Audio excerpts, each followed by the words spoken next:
I told you we don't serve beggars here. The plate crashed to the floor, food splattering everywhere.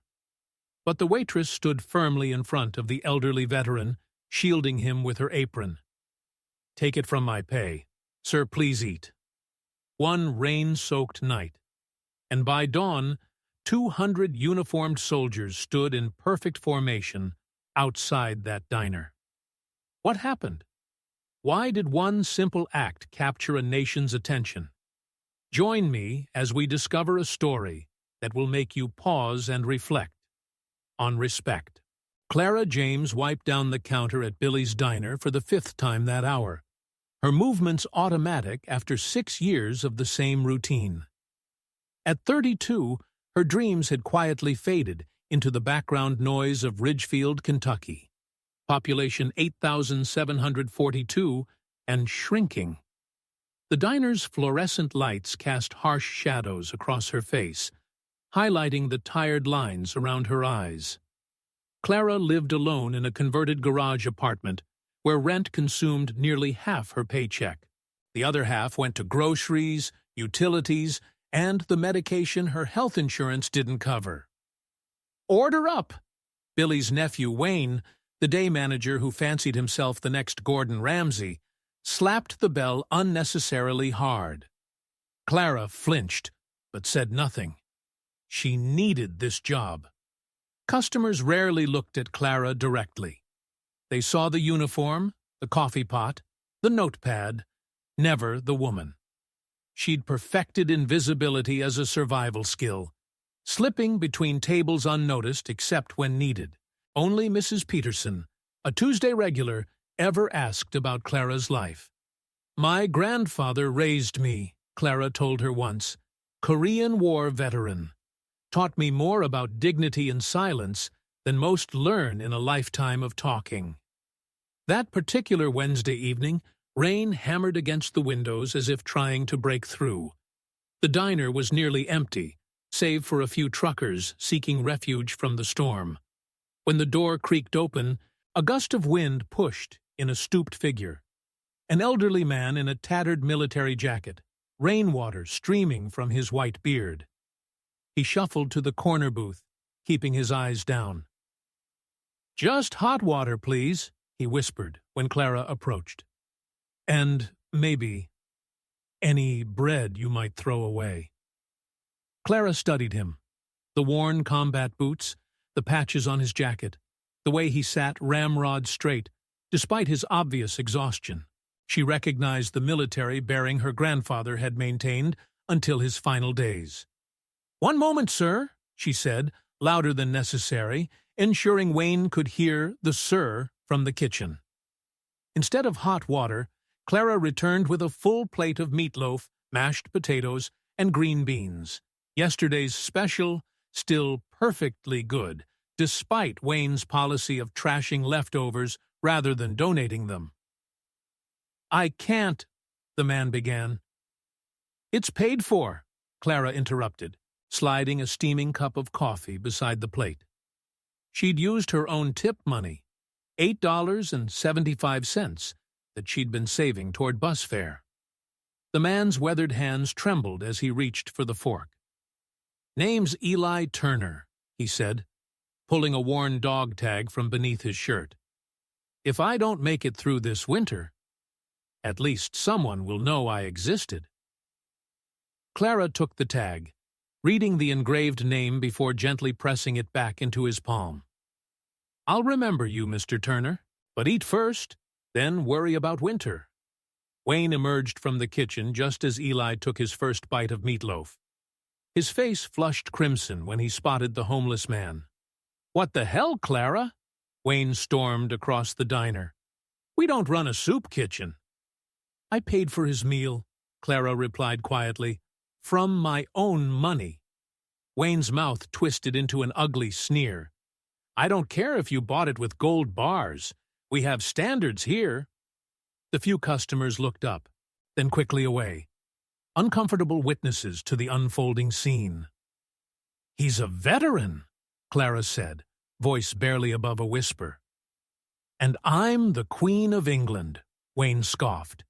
He grabbed the plate from in front of Eli, but Clara's hand shot out, catching his wrist. For a heartbeat, time suspended.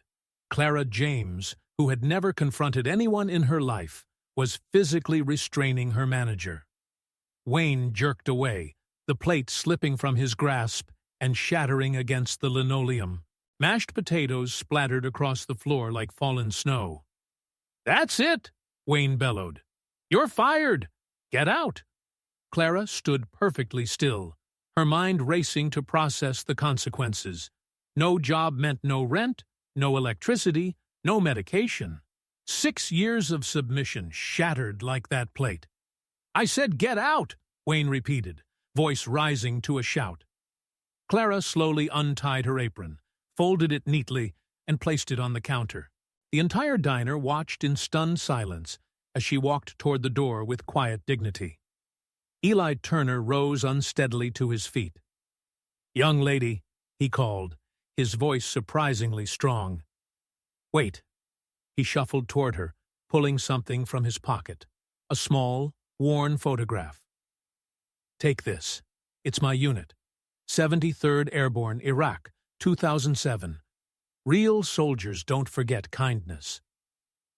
Clara accepted the photo, tucking it into her jacket as she stepped out into the downpour.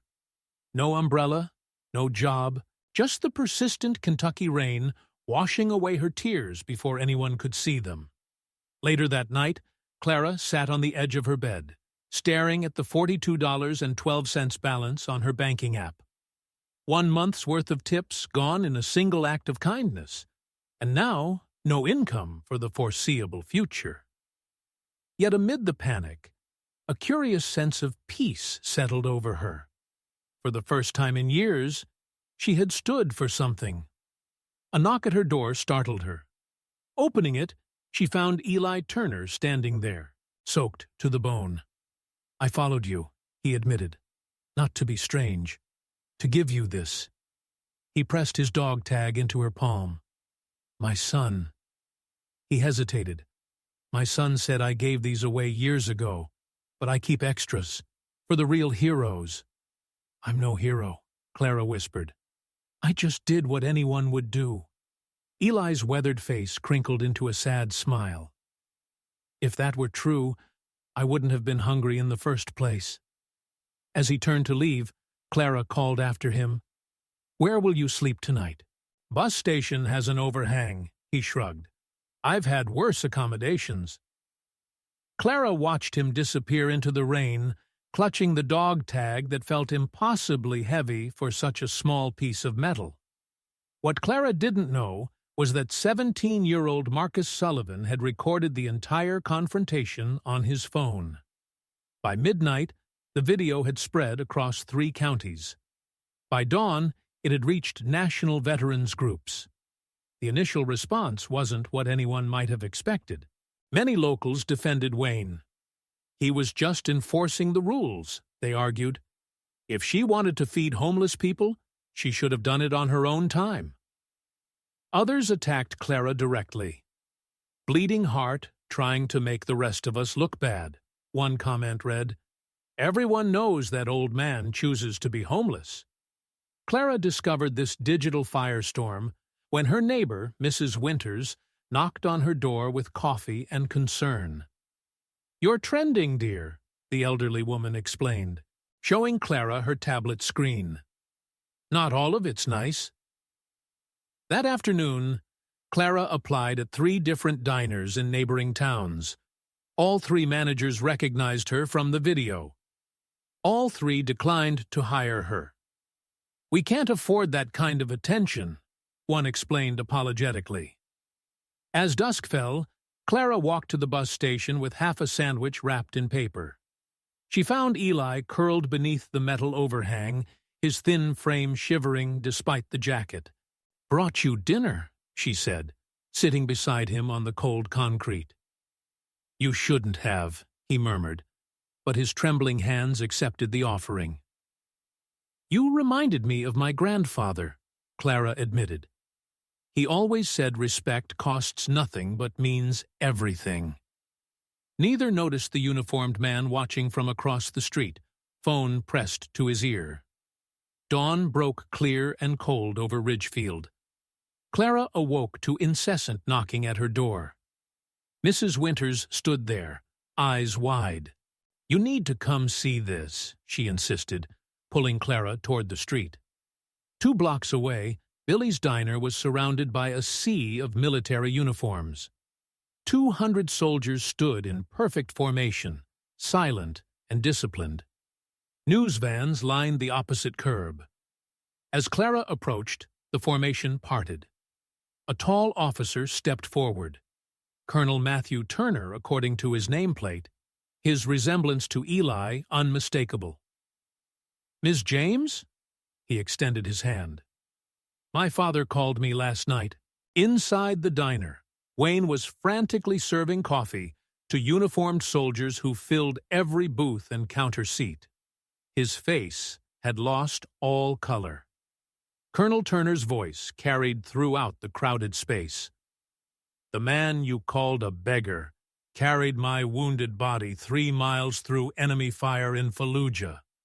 He's earned the right to eat wherever he damn well pleases."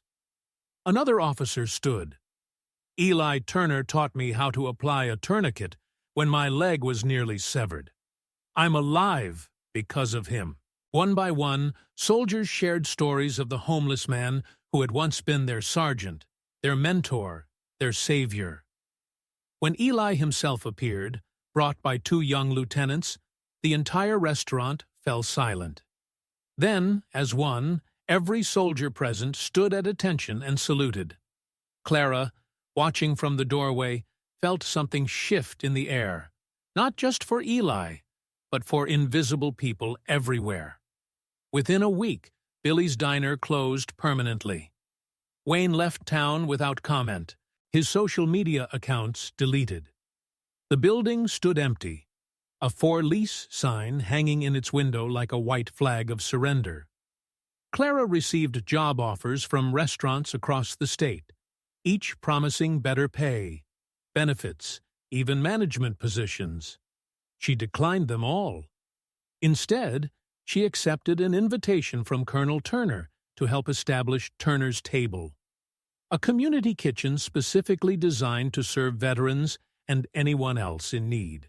The funding came from an anonymous military foundation, though rumors suggested several high-ranking Pentagon officials had contributed personally. "We don't need another restaurant," Clara explained at the opening. "We need a place where everyone is visible." Turner's Table operated on a simple principle. Those who could pay did. Those who couldn't received meals with the same respect as paying customers. Local farmers donated produce, and nearby cooking schools sent students to train in the kitchen. Clara didn't take a salary for the first 3 months, insisting that every dollar go toward equipment and supplies. When she finally accepted compensation, it was exactly what she'd earned at Billy's. "Enough to live on," she explained, "not enough to forget why we're here." Eli Turner became a fixture at the corner table, his military jacket now clean and adorned with long-overdue medals. He greeted new veterans with dignity and stories, creating connections between generations of service members.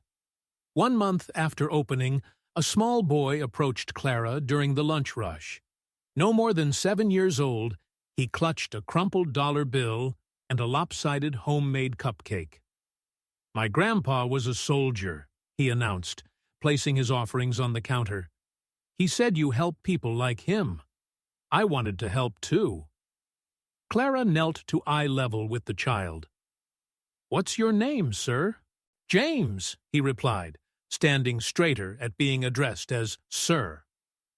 "Well, James," Clara smiled, "would you like to help me serve some real heroes today?" The boy's face lit up as Clara handed him a small apron with Turner's Table embroidered across the pocket. From across the room, Eli watched the exchange, his weathered face creasing into a smile. Some battles, he realized, were won with kindness instead of bullets. Clara James never sought attention. She simply did what was right, when others wouldn't. Honor doesn't always come with medals. Sometimes it lives in how we treat the forgotten when no one's watching. A plate of food, a moment of silence, a thank you left unsaid. These can be all a person needs to remember they deserve respect. Dignity isn't found in status or uniform, but in how we stand for what matters when the cost seems too high. Perhaps the bravest act isn't facing danger, but facing our own indifference. Respect is strength,